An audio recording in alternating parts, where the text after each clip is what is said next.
Every 2 or 3 years, many new Pokemon are discovered and trainers new and old prepare themselves to traverse through the world of Pokemon. This time around, the Galar Region is a set destination in Pokemon Sword and Pokemon Shield. While there was a lot of controversy surrounding the many different elements of the game, we've still got to complete our quest to be the very best. So come with me, although a bit late, to review the newest generation of Pokemon and the second set of mainline console games on the Nintendo Switch, in Pokemon Sword.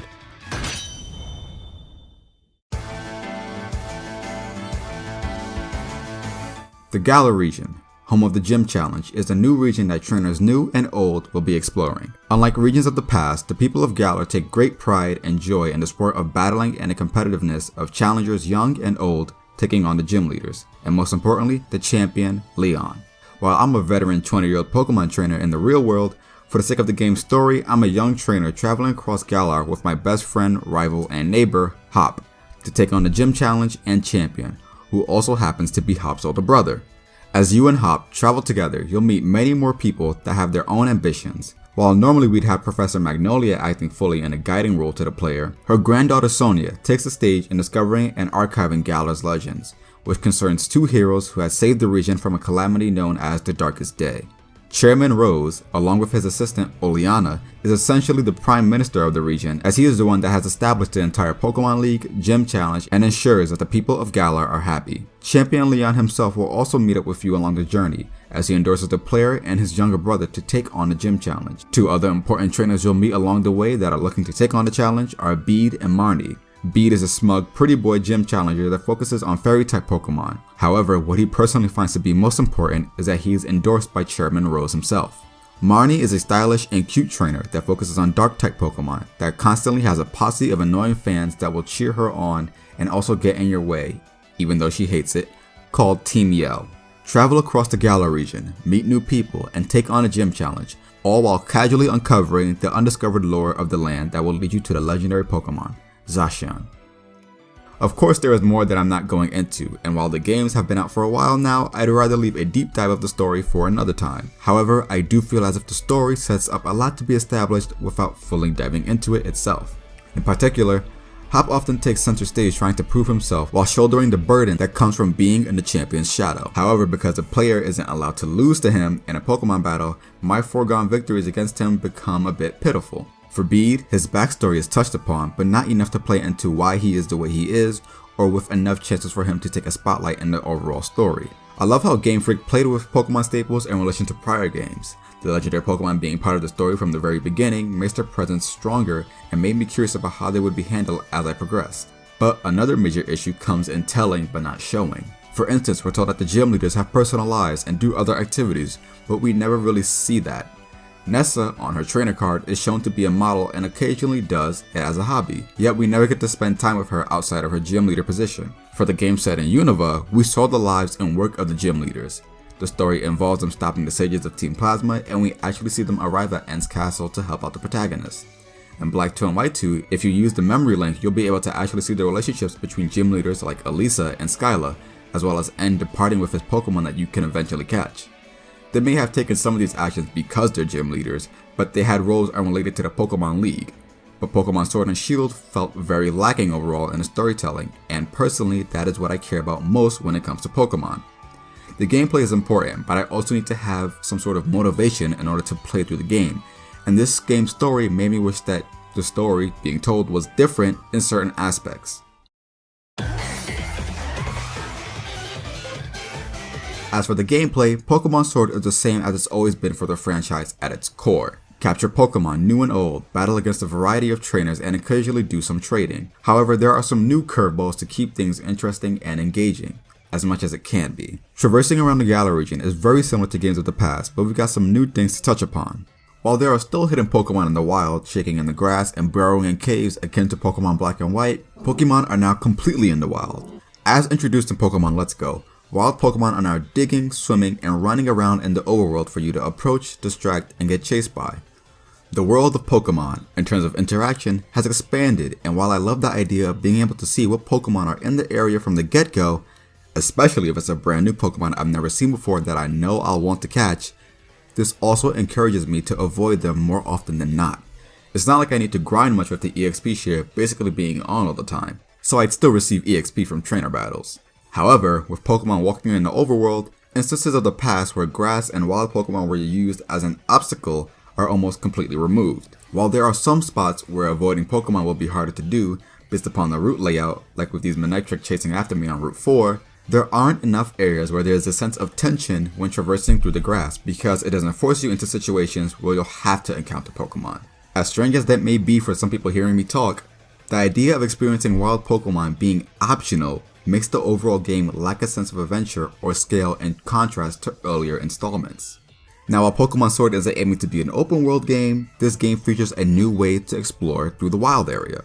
The wild area is a large open space of land to freely travel through at your own leisure to encounter Pokemon of different types, environments, and generations. Instead of it being like a route where part of the challenge is traveling through it with Pokemon that you'll encounter, the wild area is a place for trainers to explore comfortably to the extent that if you wanted to, you could just go directly to your next destination without trouble. Moving on, this is primarily where Pokemon from other regions such as the Combee from Sinnoh, Duskull from Hoenn, or Beware of Alola will reside in Galar. Considering that the wild area is also introduced very early into the game, it allows the player to fill up their Pokédex faster and create variety in team building for a player that may be completely new to Pokemon. However, the wild area is home to a lot of strong Pokemon from the get-go. If you can find a way to defeat the level 40 plus Mons that early in the game, that's definitely going to be a big boost of EXP for your team. However, you won't be able to catch any super strong Pokemon past a certain limit if you don't have the required amount of gym badges. But there are also some powerful Pokemon that you will have a chance against. Giant Pokemon, in fact. Dynamaxing is a phenomenon that occurs within the Galar region, where some Pokemon grow in size and in strength.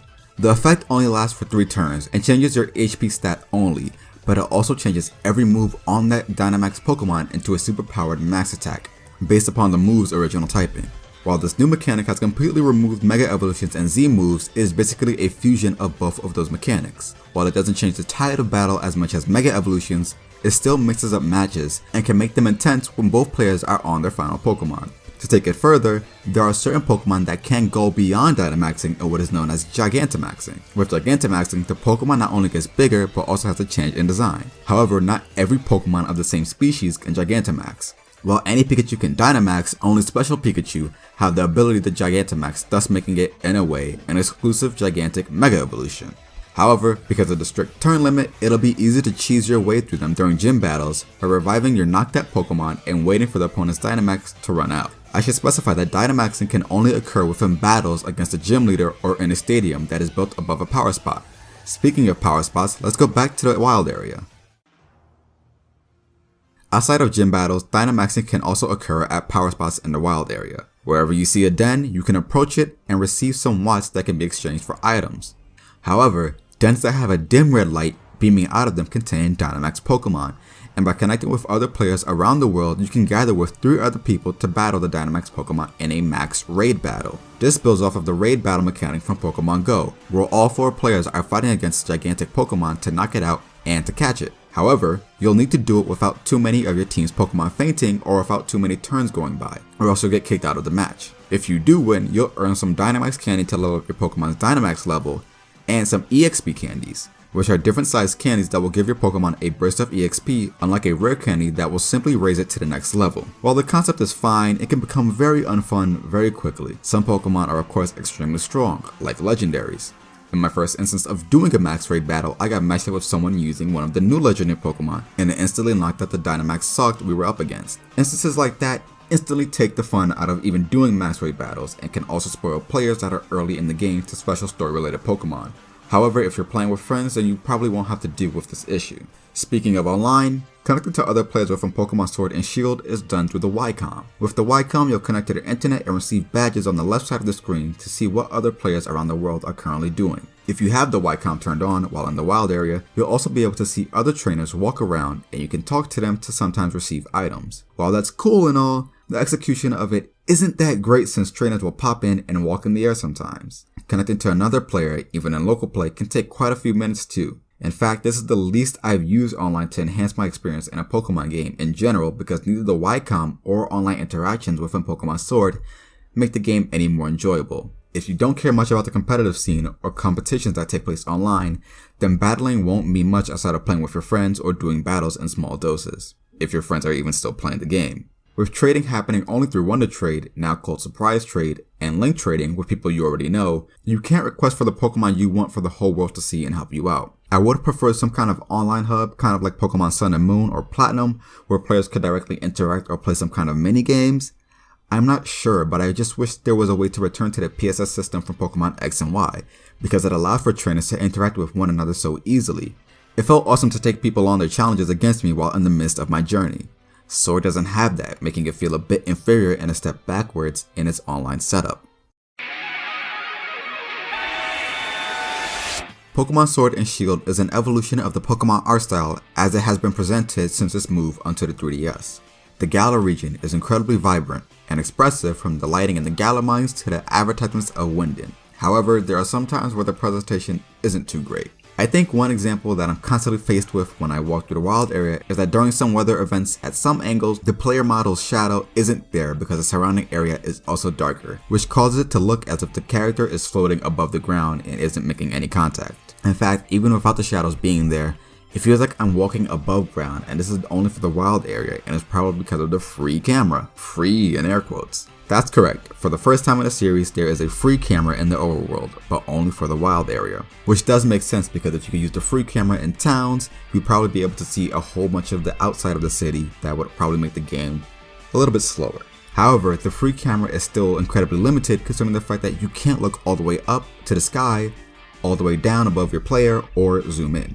Now, even though the free camera is only restricted to the wild area, I either would have liked to have it part of the cities itself or in the entire game, or if the towns of Galar had a bit more dynamic camera angles, I think I would have preferred that a lot. Because, say for instance in Winden, there are advertisements all around, but the thing is that when you're walking through Winden, you won't actually see much of them because they're being cut off by the top of the screen.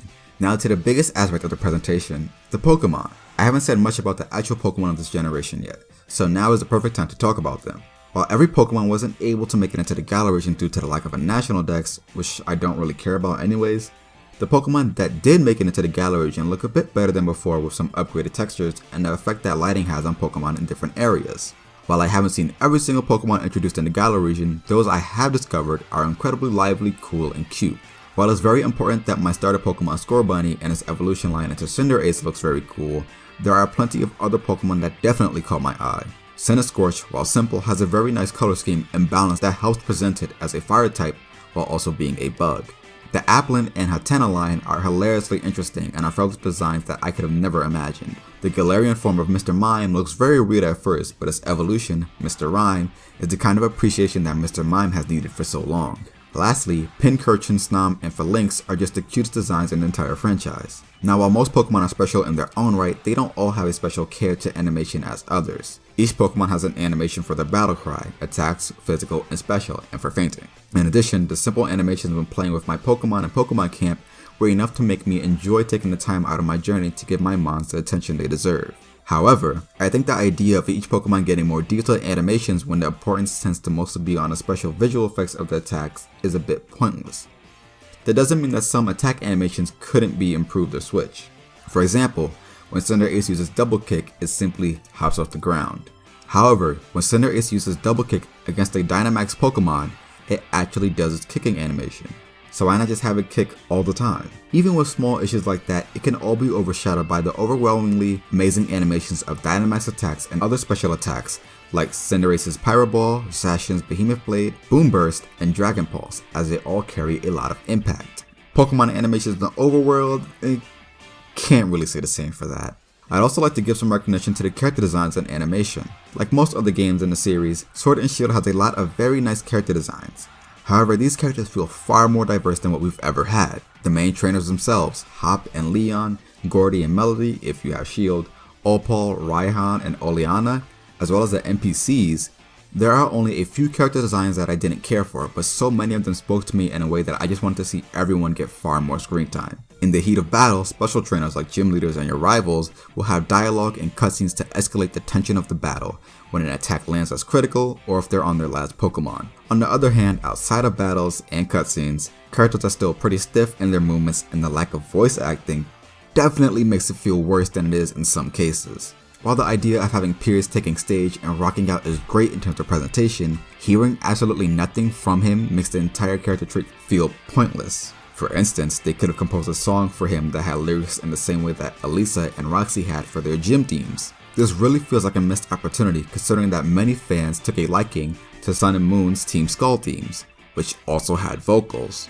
Moving forward with music, which is very important in my eyes for any video game, I think Pokemon Sword and Shield is simply good. Taking the time to listen to the soundtrack without playing the game, there are definitely a lot of tracks that have very soothing melodies and others that have guitars accompanying their rhythms to really get a sense of hypeness out of me. Meeting up with Leon, Sonia, and Marty is something I look forward to because their encounter themes are amazing. Even though I don't look forward to wild encounters as much in this game, the wild Pokemon theme is just as great as Sun and Moon's. I'd say Bede, Marnie, Piers, Oleana, and Hop, who facing against him towards the end game, have the best battle themes in the entire game. The tracks that accompany the places you'll go, such as the salons, boutiques, the Galar mines, and Turffield Town, are also amazing. However, when playing the game, I didn't really feel much from the music. I'm not too sure why, but the music felt far more impactful and powerful as I listened to it on its own than when playing the game. Pokemon Sword is better than average for a Pokemon game, but it lacks a lot of aspects to make me want to continue playing. I don't really care about challenging the battle tower after the story is over, the wild area, which is meant to be a highlight of the game, isn't that interesting, and the overall story of the game, while interesting, could have been expanded upon. This is really unfortunate to me as a longtime Pokemon fan. With there being so many other games on the Switch that can satisfy my hunger for a continued enjoyable experience, it's a shame Sword and Shield lacked the longevity Pokemon Black and White or Heart Gold and Soul Silver did years ago. There's still a lot more I want to say about Pokemon Sword and Shield that doesn't have much to do with how I would rate the games as a product, but through my personal outlook as a Pokemon fan. However, I'll save them for now as I think this review has run on long enough. Originally, this review was way longer, about 11 pages long, but I think separating my thoughts and other things I want to focus on into different videos should help fully express how I feel about Pokemon Sword and the state of the franchise. At this point, you probably already purchased Pokemon Sword and Shield. If you're a Pokemon fan who adores competitive battling, max raid battles, and shiny hunting, you'll get a lot of mileage out of the game. But as someone who cares more about the story, characters, and having an interesting region to explore, Sword and Shield didn't satisfy my interest enough. Although my outlook on the game may be a bit negative, I would still like to thank Nintendo for sending us a review code as I did enjoy playing through the game. What are your thoughts on Pokemon Sword and Shield? Do you own both? Do you enjoy competitive battling? Is there anything that you disagreed with? Let me know in the comments down below, and check out our website, our links in the description, and our Patreon for more Source gaming content. Always remember to return to the source.